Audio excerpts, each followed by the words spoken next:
Jake Asman in for Michael K right here on 880 ESPN New York, the ESPN New York app, and the ESPN New York YouTube channel, which is brought to you by the Parisman firm. I'm always excited when we get a chance to talk some football with our next guest. To this day, he is still the last head coach to lead the New York Jets to an AFC East Division title. You watch him everywhere on ESPN. It's our guy, Coach Herm Edwards, who joins us now. Coach, hope you're having a great summer. Thanks for coming on the show.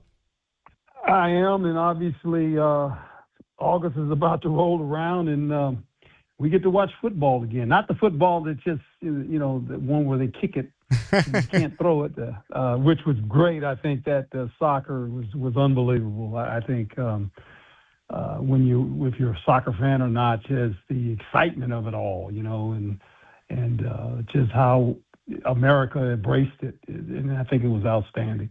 Hey, Coach, what do you think of all the current NFL players who see the grass field at MetLife Stadium and some of these other places that are known for having turf, and they're saying, wait a second, we could have grass fields for the World Cup, but why can't we get it for the NFL? What do you make of that? Well, yeah, I know players would prefer, and I was one of them, would prefer to play on grass. But, they use these stadiums now for multi-purpose situation, not only just for football, but a lot of these stadiums, went to turf.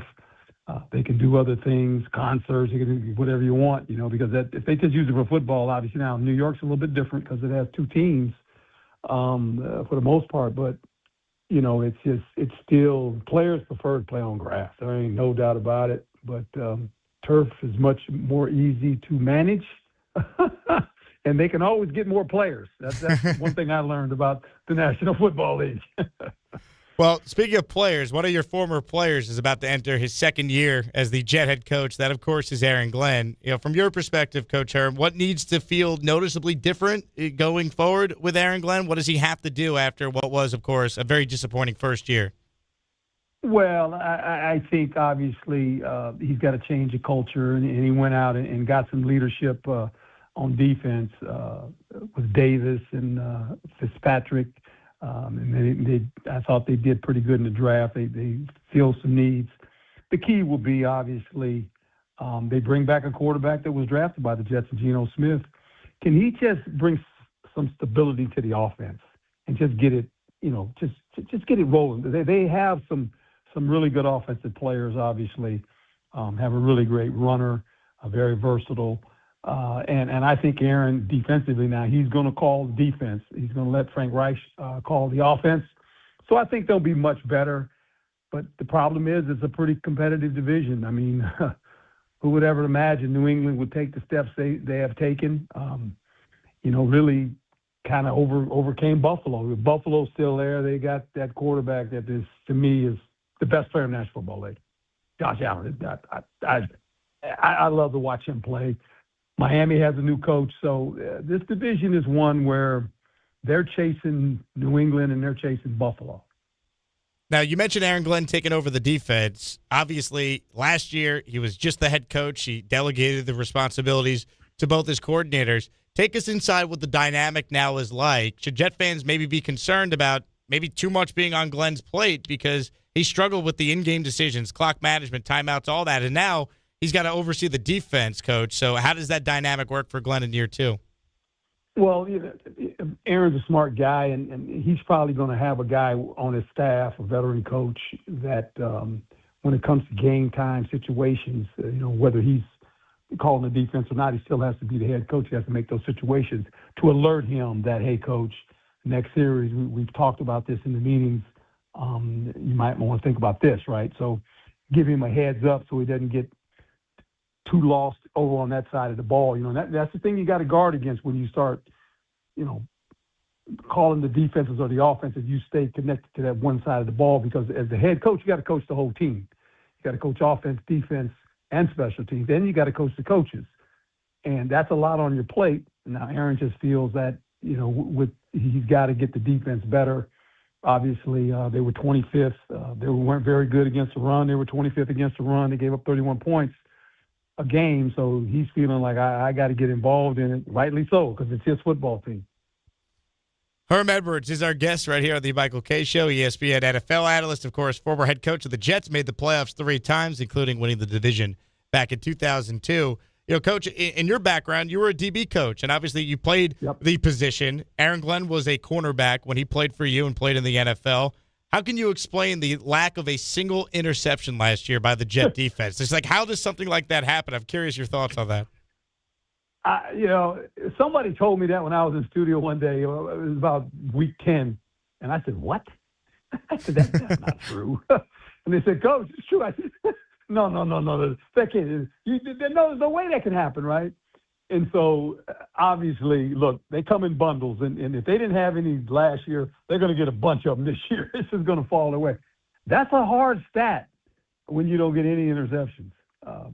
Fitzpatrick, obviously, he's an interception guy, so he's going to get some for sure. But that's one of those head scratchers where you don't get not one. I mean, a tip ball, or something, not even one. Interesting. And I can tell you from having to watch all these games up close, every play of them, most weeks they didn't even come close. It's not like they just dropped a bunch of ones in their hands. Most weeks, Coach, they were just guys were running wide open schematically, and it's like the Jet defender was nowhere near the play. Yeah, that's a shame, and Aaron, he takes pride in obviously defensive side of the football. He was a great defensive player, and this is why he's going to put his hand in. He's going to get involved in it a lot more. And look, I think this team will be much improved from what they went through last year. And Aaron learned a lot about his staff.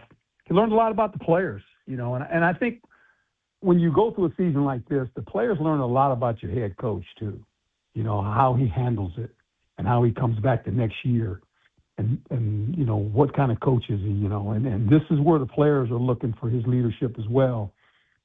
So it's one of those things that, you finish with a 3-14 record. No one likes it. Players don't like it. Coaches don't like it. Fans don't like it. So you got to go do something about it. Go win some football games. For you with the Jets, Coach, 2001, your first year, 10-6, you guys go to the playoffs. I brought up the division title. You win a year later, of course. What was the biggest adjustment though from year one to year two? Did you feel like you were more comfortable and a way better coach after that first year, even though the record was actually one game worse technically if you look back at it? Trust in the players. I mean, I think the second year we actually started out bad. I think we were 2-5. Yeah, we know what you said at a certain press conference that year, Coach. Yeah. That was the intention to get their attention, and it got their attention, and obviously you won a division. But I think the thing for me that I learned in being a former player, and I've been around a lot of great coaches, you got to earn the players' trust, especially when things are going bad.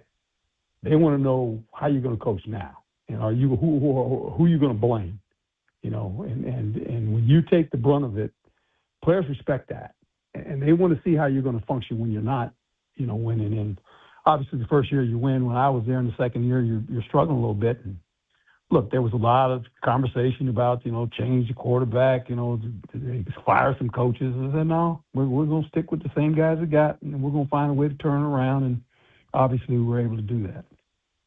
That quarterback you made the change to, Chad Pennington, he turned 50 years old about a month ago, Coach. Chad Pennington being 50, does that make you feel old?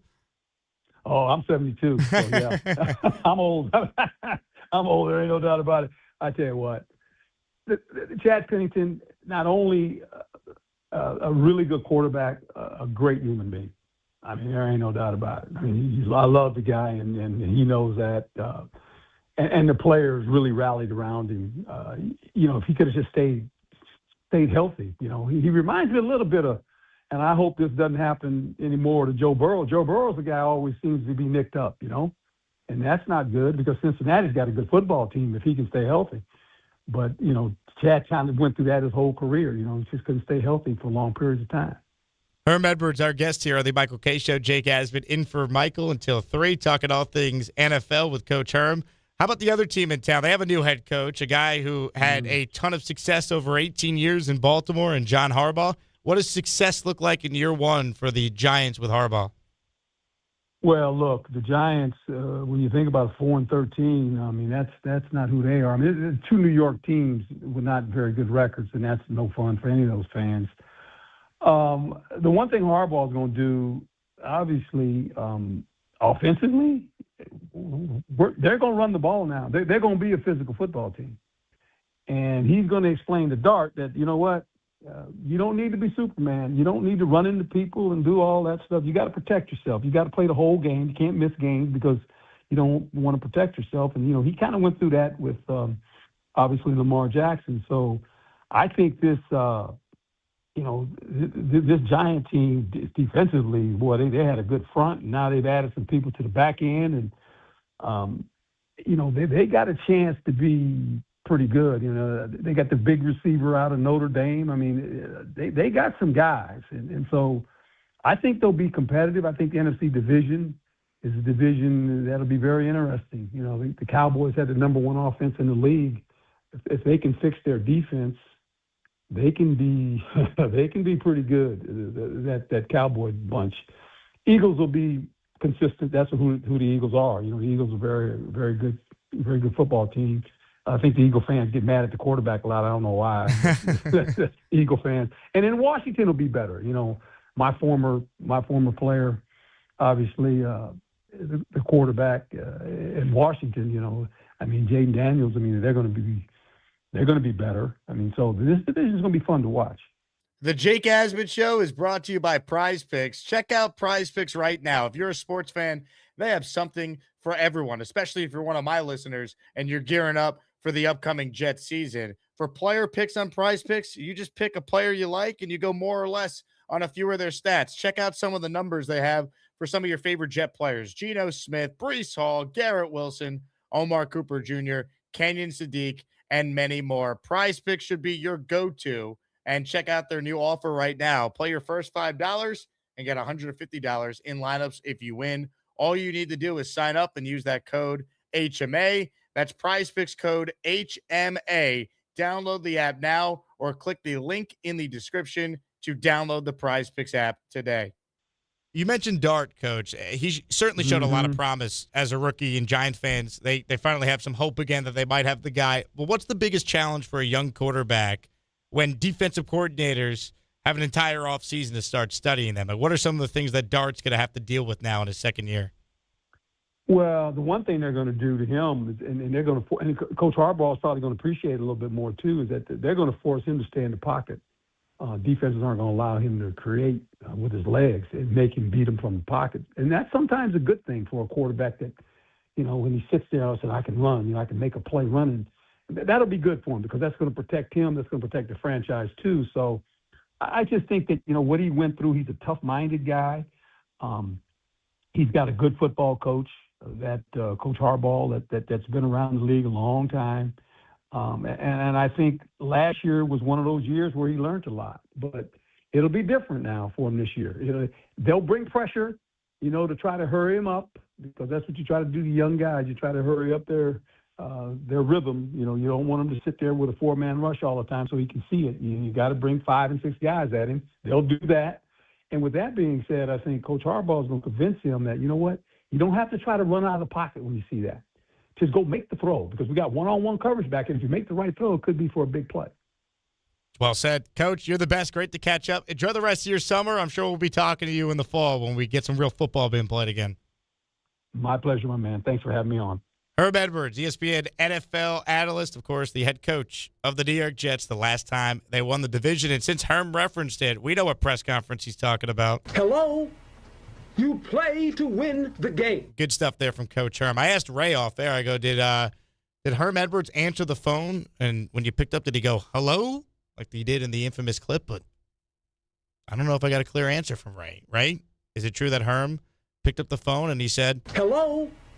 You No. play to win. No? That's not how he answers the phone. That's his hello telling the media, what are you asking this question for? You play to win the game. 2-5 Jets, quarterback change, in comes Chad Pennington, and the rest is history. Haven't won a division title since, but hey, who's counting? 15-year playoff drought, one division title since 2002, which means you have 0 home playoff games during that. Yeah, I'm not bitter or anything about that.